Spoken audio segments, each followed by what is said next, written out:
Mukunda jewellers మొట్టమొదటి factory outlet ఇప్పుడు కూకట్పల్లి, కొత్తపేట్, సోమాజిగూడ మరియు ఖమ్మంలో. నమస్కారం రస్తమానంపల్లి గారు. నమస్తే సిరి. సో చాలా మంది కూడా ఇప్పుడున్న ప్రజెంట్ సిచ్యువేషన్లో పిల్లల్ని పెంచే విధానంలో చాలా స్ట్రగుల్స్ అయితే ఫేస్ చేస్తున్నారు అని. బికాస్ వాళ్ళు అడిగే చిన్న చిన్న క్వశ్చన్స్కి ఆన్సర్స్ కూడా చెప్పలేని సిచ్యువేషన్లో ఉన్నారు. సో అలా మేడం, అంటే చిన్న పిల్లలకి చిన్నప్పటి నుంచి మదర్ దగ్గర పడుకోవడం అండ్ మదర్ చెప్పే కథలు వినుకుంటూ పడుకోవడం, అమ్మ కొంగును పట్టుకొని పడుకోవడం, ఇలాంటి అలవాటు ఉంటూ ఉంటుంది. సో అలా పిల్లలు పేరెంట్స్ దగ్గర పడుకోవడం వల్ల పాజిటివ్ ఉంటుందా, నెగిటివ్ ఉంటుందా మేడం? దీన్ని ఏ విధంగా చూడాలంటే? ఇట్స్ అంటే అసలు ఎక్సలెంట్ సైన్స్ అని చెప్పొచ్చు దీన్ని.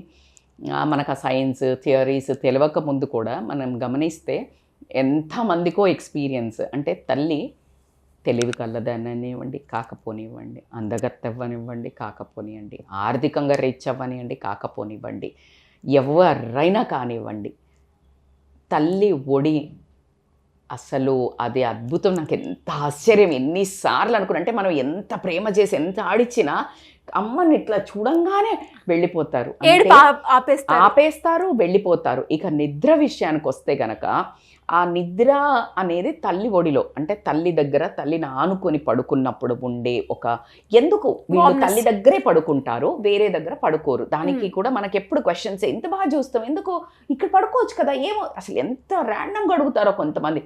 దానికి ఒక రీజన్ ఏంటంటే, అంటే జనరల్గా మనం గమనిస్తే ఇట్లా బొజ్జని అనుకుంటూ పడుకుంటారు కొంతమంది. చాలామంది, అంటే మా పాప కూడా ఇట్లా కొంగు పట్టుకొని పడుకోవటము, తర్వాత వాళ్ళు ఎంత నోట్లో వేసుకున్నా కూడా అది కొంగు పట్టుకొని పడుకునేది అట్లా. తర్వాత కొంతమంది తండ్రి బొజ్జ మీద పడుకుంటారు, ఆ మెల్లిగా తల్లి బొజ్జ మీద కానీ పడుకుని స్లోగా ఇట్లా జార్చాల్సి వస్తుంది, మళ్ళీ లేకపోతే ఎమ్మటే లేస్తారు కొంతమంది. It shows their internal behaviours also. అయితే దీన్ని బేసికల్గా లండన్ మిలీనియం కోహర్ట్ అనే ఒక ఆర్గనైజేషన్ వాళ్ళు 9 months 9 నెలల పిల్లల నుంచి 11 years పిల్లలకు ఒక సర్వే కండక్ట్ చేశారు. వీళ్ళలో ఏం గమనించారంటే ఆర్థిక పరిస్థితులు ఏంటి పిల్లలవి, తల్లి మానసిక పరిస్థితులు ఏంటి, అలాగే అంటే వీళ్ళను ఎలా పెంచుతున్నారు, వీళ్ళు మధ్యలో రాత్రిలు లేస్తున్నారా, ఇట్లా కొన్ని పారామీటర్స్ తీసుకొని వాళ్ళు ఏం చేసిండ్రంటే ఒక సర్వే కండక్ట్ చేసి దానితో తెలిసింది ఏంటంటే, తల్లి దగ్గర పడుకున్న పిల్లలు తల్లితో కొన్ని సంవత్సరాలు వాళ్ళ మానసిక ప్రవర్తన కానివ్వండి, బిహేవియర్ కానివ్వండి, ఎమోషనల్ కంట్రోల్ కానివ్వండి, తర్వాత ఇన్సెక్యూరిటీస్ లేకుండా స్ట్రాంగ్ పర్సనాలిటీస్ అవ్వండి, ఎంతో రోల్ ప్లే చేస్తుంది అని వెల్లడి చేయటం జరిగింది.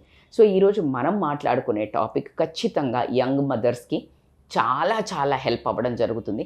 ఆల్రెడీ అయిపోయిన మదర్స్లో ఏమైనా ఇవి జరిగి ఉండకపోతే కనుక వాళ్ళు ఇప్పుడు టీనేజ్కి వచ్చినప్పుడు వాళ్ళ బిహేవియర్స్ని అబ్జర్వ్ చేసి ఇప్పటికీ కూడా మనం ఒక వీడియో అలాంటి పిల్లల కోసం మళ్ళీ వీళ్ళకి ఏం చేస్తే వాళ్ళకు హీలింగ్ అవ్వడం జరుగుతుంది అనే దాని మీద కూడా వీ కెన్ టాక్ అనే డిఫరెంట్ పాయింట్. సో ఈ రోజుకి ఇప్పుడు మాట్లాడే దాంట్లో ఎందుకు వీళ్ళకి పసిపిల్లలకి ఎందుకు తల్లి ఒడి అంటే అంత ఇష్టము అంటే కనుక మీరు గమనిస్తే ఎస్పెషల్లీ నేను చెప్పే ఏజ్ మనకి ఎందుకు ఆ చిన్నప్పుడైతే మరీ అసలు వదిలి ఉండరు ఒక నిమిషం కూడా. అంటే ఏంటంటే వాళ్ళు మన పొట్టలో, అంటే ఆ మదర్ ఊంబులో ఉన్నప్పుడు వాళ్ళకి ఈ పరిసరం, ఇప్పుడు మీరు ఒక సిటీలో ఒక ఇంట్లో ఉన్నారు, ఊర్లో, అంటే ఫర్ ఎగ్జాంపుల్ డిస్ట్రిక్ట్స్లో ఉన్నారు, సడన్గా హైదరాబాద్కి వచ్చారు, రాగానే ఇట్లా ర్యాండమ్గా వెళ్ళిపోతారా? లేదు. టేక్ యూ టైం, ఫస్ట్ ఇంటికి వాతావరణానికి ఆడబడాలా, టెంపరేచర్కి అలవాటు పడాలా, తర్వాత మీ గల్లీకి పక్కింటి వాళ్ళకి నేబర్స్కి, తర్వాత మీ గల్లీ దాటి కాస్త ఊరు, కాస్త ఆఫీస్, కాస్త you will become a king of that place. Yes or yes? Same example, పొట్టలో ఉన్నారు, బయటకు వచ్చారు, అప్పటిదాకా వెచ్చగా ఒక రకమైన సెక్యూరిటీ, ఎవ్వరు లేరు, వాళ్ళే king queen of that place మొత్తం. అసలు అమ్మ నేనే, ఇంకా అమ్మ నేనే, అసలు థర్డ్ పర్సన్ నాన్న కూడా లేడు. అందుకే నాన్నలను మాట్లాడండి, స్పెండ్ చెయ్యండి, వైఫ్తో టచ్ చెయ్యండి, ఊంబు అని ఇవాళ రేపు వాళ్ళకు కూడా క్లాసెస్ అవుతున్నాయి. Because that science has proved పేరెంటింగ్లో వాళ్ళు అప్పటి నుంచే వాళ్ళు ఇచ్చే ప్రజెన్స్ బిడ్డకి తెలుస్తుంది. That's how. సో కాబట్టికే వీళ్ళు ఎప్పుడైతే ఈ మదర్ ఇంత ఉందో బయటికి రాగానే దే నోస్ కదా ఆ టచ్, ఇది మాదే, ఇది మనదే, ఇది మన ఫీల్, మన టచ్, మమ్మ అనే ఒక కాన్ఫిడెన్స్, ఒక సెక్యూర్డ్గా ఫీల్ అవుతారు. అందుకని ఎవరైనా తీసుకోగానే గయ్యమని ఏడుస్తారు. So they don't feel that security with the other hands. మళ్ళా నీకు అమ్మమ్మ ఇట్లా ఎత్తుకుంటే కొంతమంది క్వైట్ అవుతారు. దాని వెనకాల సైన్స్ కూడా మనం ఆలోచిస్తే ఈ మదర్కి ఆ మదర్కి ఉన్న బాండింగ్ ట్రాన్స్ఫర్ అవ్వడం. So it's all emotions. మనుషులంటేనే emotions, human touch, human feels. అందుకని నువ్వు ఏం ఫీల్ అయితే అది చేరుతుంది. ఈరోజు నేను ఇక్కడ నిన్ను తిట్టుకుంటున్నా, నీకు చేరుతుంది.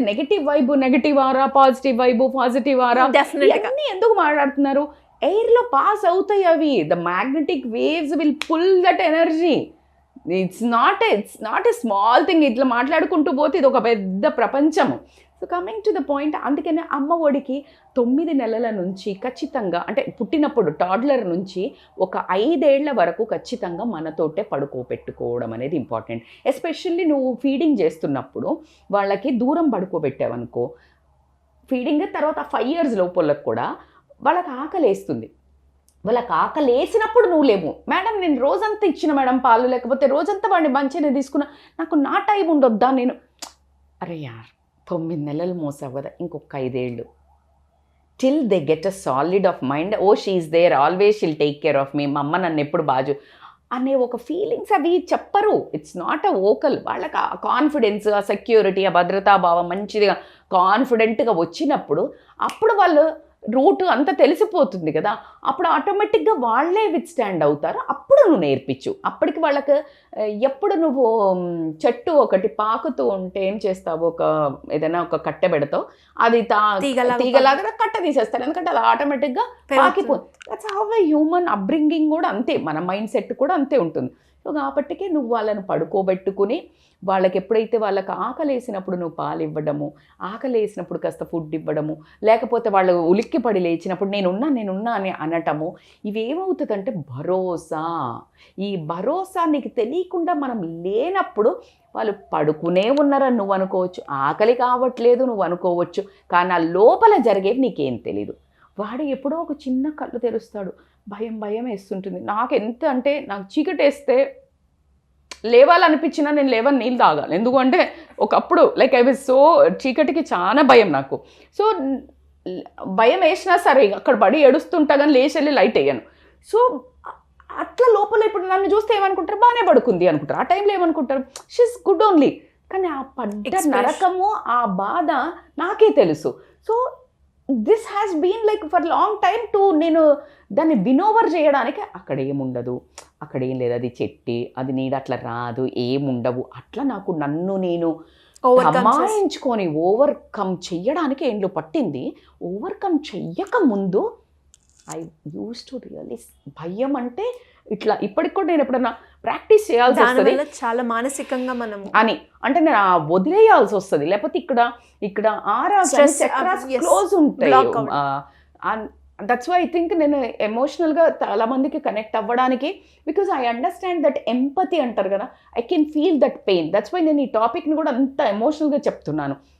సో పిల్లల మనసులో ఆకలేసింది, అమ్మ అంటుంది నేను ఎప్పుడూ పెట్టాను, వాడికి ఆకలి అయ్యి ఉండదు, నువ్వు ఎట్లా చెప్తున్నావు, వాడికి ఆకలి ఏంటంటే నువ్వు పక్కన ఉన్నావు అంటే ఇట్లా గిచ్చుతాడో గలుకుతాడో ఏమో చేస్తాడో అప్పుడు నువ్వు ఇస్తావు.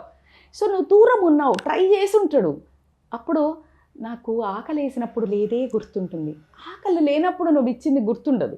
సో ఎవరికైనా అంతే కదా, 99 చేసిన 100దే గుర్తుండిపోతుంది. సో అట్లా. సో కాబట్టికే you need to be with చిన్న పిల్లల్ని, ఎస్పెషల్లీ 5 ఏండ్ల వరకు కంపల్సరీగా పిల్లలతోటి ఉండి వాళ్ళని స్ట్రెంగ్తెన్ చేసి దాని తర్వాత మీరు పక్కకు పడుకోబెట్టడం కానీ, దాని తర్వాత యాక్చువల్లీ పడుకోబెట్టుకోకూడదు. దానివల్ల ఏమున్నాయో నేను పరిణామాలు చెప్తా. బిఫోర్ గోయింగ్ టు దాట్, తండ్రులు ఈ మధ్యలో ఎక్కువ పడుకోబెట్టుకుంటున్నారు. ఎందుకు అంటే తండ్రులకు బాగా అటాచ్ అవుతున్నారు. ఎందుకంటే ఇప్పుడు ఇద్దరు వర్కింగ్ అవ్వటం వల్ల, ఇద్దరు ఎక్కువ షేరింగ్ చేసుకోవటం వల్ల, నాప్కిన్స్ అంటే డైపర్స్ మార్చడం దగ్గర నుంచి అందరూ, that's a very good change అని చెప్తాను నేను ఫాదర్స్. అండ్ వాళ్ళని నిజంగా కూడా అప్లాడ్ చేయాల్సిందే. మంచిది. ఎందుకు అప్లాడ్ చేస్తారు మేడం, వాళ్ళ బాధ్యత కూడా అంటే ఆ బాధ్యత ఎరిగి ప్రవర్తించే వాళ్ళు ఎంతమంది. ఇప్పుడు అలాంటి ప్రవర్తించే వాళ్ళనైతే మనం ఖచ్చితంగా మెచ్చుకోదగ్గదే. మీది కూడా బాధ్యతనే అని చెప్పడం, మీరేం ఎక్స్ట్రా చేస్తలేరు అని కూడా చెప్పడమే జరుగుతుంది. ఎప్పుడైతే ఎవరైతే నేను చేస్తున్నాను కదా అంటే అదేం కాదు, నువ్వు చేయాల్సిందే, అది కామన్ థింగే అనేది మనం ఇక్కడ క్లియర్గా మెన్షన్ చేయాలి. సో ఎందుకు అంటే అదే సేమ్ వాళ్ళు ఎవరైతే తండ్రి దగ్గరికి వెళ్ళి అలా మీద పడుకుంటున్నారో వాళ్ళు కూడా స్టార్టింగ్ పడుకోరు. స్టార్టింగ్ కొన్ని రోజులు అంటిల్ వాళ్ళ నాన్న ఆ చిన్నప్పుడు ఎక్కువ టచ్ చేయటము, ఎక్కువ స్పెండ్ చేయటము, ఎక్కువ వాయిస్ వినిపించడము, ఎక్కువ అటాచ్ అవ్వడం ఉంటే okay this person also trust worthy person, మా అమ్మకు హాని చేస్తలేడు, నాకు హాని చేస్తలేడు అని she will hold that hand. వెళ్ళి నాన్న దగ్గర పడుకుంటారు. అంతకుముందు ఏదైతే ఆ వూంబులో ఉన్న అట్మాస్ఫియర్ నుంచి కాన్ఫిడెన్స్ కొంచెం వచ్చే వరకు మాత్రం తండ్రి దగ్గరికి కూడా పడు. హౌ ఫాస్ట్ వాళ్ళ నాన్న దగ్గరికి వెళ్తున్నారంటే అది పూర్తిగా క్రెడిట్ గోస్ టు నాన్న. నాన్న అంత బాగా చూసుకోవటం, నాన్న టైం ఇవ్వడం, నాన్న అటాచ్మెంట్ ఇవ్వడం, నాన్న పాజిటివ్ ఆరా స్పెండ్ చేయటం, నాన్న అమ్మతో బాగా చూసుకోవటం, లేకపోతే ఏదో ఇవి వైబ్స్ ఇవన్నీ లేదు ఆ పిల్లల్ని బాగా చూసుకోవటం కనుక చేసినట్టయితేనే వాళ్ళు మాత్రమే నాన్న దగ్గరికి వెళ్ళి పడుకోవడం అనేది మనం గమనించవచ్చు. కావాలంటే చెక్ చేసుకోండి మీరు. సో ఇలా ఇంపార్టెంట్ పాయింట్స్లో ఎప్పుడైతే మీరు ఈ చైల్డ్హుడ్లో వాళ్ళని మీ దగ్గర పడుకోబెట్టుకుంటారో అమేజింగ్ కాన్ఫిడెన్స్ కానీ మంచి సెక్యూర్డ్గా ఫీల్ అయ్యి పిల్లలు అంటే కొంతమంది ఇట్లా జస్ట్ చెయ్యి పెడితే పడుకుంటారు, చెయ్యి తీసేస్తే వాళ్ళు ఇట్లా అవుతారు అంటే వాళ్ళకి ఇంకా ఎక్కువ అవసరం ఉంది అని అర్థం. వాళ్ళు మానసిక ధైర్యం మేబీ పేరెంట్స్లో ఎవరైనా ఒకరు వీక్ ఉండొచ్చు అలాంటి నేచర్. సో అందుకని వాళ్ళని చిన్నప్పటి నుంచే మీరు సెక్యూర్ చేయడం అనేది చాలా ఎక్కువ కాన్ఫిడెన్స్ ఇచ్చి అప్పుడు వదలండి. అప్పుడు 6-7 ఇయర్స్ తర్వాత కంపల్సరీ బయట పడుకోబెట్టాల్సిందే. అదర్వైజ్ నేను ఇంకా ఎక్కువ అటాచ్ అయిపోయాడు మేడం, ఉండట్లేదు మేడం అని అంటే చాలా ప్రాబ్లమ్స్ వస్తాయి. మనం ఒక అద్భుతమైన వీడియో చేసాం, పిల్లల్ని మీరు పడుకున్నాక రాత్రి మధ్యలో పడుకోబెట్టుకోవద్దు అని. అది వెంట ఇంటూ వైరల్ 1 మిలియన్ దాకా. సో అది చాలా ఇంపార్టెంట్ సబ్జెక్ట్. సో ఖచ్చితంగా మధ్యలో పడుకోబెట్టుకోకూడదు. వాళ్ళు చాలా చాలా డిఫరెంట్వి నేర్చుకుంటారు, మీకు ప్రైవసీ ఉండదు. At the same time too much dependent అయ్యి టూ మచ్ ఇంట్రోవర్ట్ అవ్వటము, ప్రతి దానికి డిపెండ్ అవ్వటం, అసలు దీంతో చాలా చాలా డిఫరెన్స్ ఉంటుంది. సో కాబట్టికి ఒక టైం వరకు ఎంత మస్టో ఒక టైం తర్వాత అంత అన్వాంటెడ్. ఆ ఒక చిన్న లైనే తెలుసుకొని పిల్లల్ని ఫస్ట్ మీరు పండుకోబెట్టినప్పుడు బయట అప్రోచబుల్లో ఉండడము, మీ డోర్ లాక్ వేసుకోకపోవడం, లేకపోతే పిల్లలకు కూడా లైట్ ఉంచడము, లేకపోతే ఏదైనా కొంచెం కాన్ఫిడెన్స్ వచ్చే ఒక వాతావరణాన్ని సృష్టించడము, అక్కడ ఏదైనా ఒక మంచి బొమ్మలు పెట్టడము, దట్ లైక్ వాళ్ళకి vibe something aura is there to send అనేది అలాంటివి కనుక మీరు క్రియేట్ చేసి వాళ్ళని విడిగా పడుకోబెట్టినప్పుడు మంచి ఫుడ్ పెట్టి వాళ్ళకు కడుపు ఆకలి ఉందా అని, అండ్ పడుకునే ముందు వాళ్ళకి చాలా గట్టి హగ్గిచ్చి బెడ్షీట్ ఒక మంచిది అలవాటు చేసి ఇలాంటివన్నీ వాళ్ళకి చేసినప్పుడు ఏంటంటే they will become very strong mentally. So it's not a small subject Siri, this only ఆ చిన్న టాడ్లర్ నుంచి వాళ్ళని ఎంత స్ట్రాంగ్ చేయాలంటే అంత ఇండిపెండెంట్ చేయాలో కనుక మీరు స్లోగా డీల్ వదలటం నేర్చుకుంటే కనుక this helps a lot. Anyways great information madam. మరి అలాగే వాళ్ళకున్న డౌట్స్ కావచ్చు, వాళ్ళకున్న ఇష్యూస్ గురించి ఎలా సాల్వ్ చేయాలి అనుకునే వాళ్ళు మీ గైడెన్స్ కావాలి అంటే ఏ విధంగా మిమ్మల్ని అప్రోచ్ అయ్యే ఛాన్స్ ఉందంటారు? They can call us on scrolling number for online or offline appointments. At the same time ఇవి మీరు కొన్ని రోజులు ఫాలో చేయండి. ఖచ్చితంగా మనం కూడా డ్రిఫ్ట్ అవుతూ ఉంటాము. సో మనకు పేరెంట్స్కి కూడా కౌన్సిలింగ్ అవసరం ఉంటుంది. సో కాబట్టి పిల్లలు parent family counselling also available. So they can come. Thank you madam. Thank you so much. Thank you so much Siri.